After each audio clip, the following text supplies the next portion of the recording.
we have little faith in the intentions behind this announcement. It can't be considered a ceasefire if the intent is to train their fire with even more vengeance, with even more ferocity, with even more lethality against the people of Ukraine.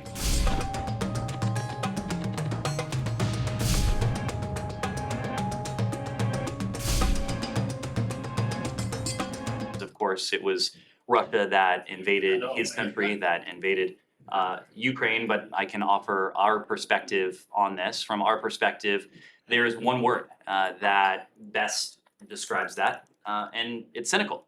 It's cynical in large part because it comes just days after Moscow perpetrated these New Year's Day attacks on Ukraine's civilian infrastructure, its civilian centers, following repeated days of attacks against similar targets. And I hesitate to even call them targets because, again, these are civilian centers in many cases.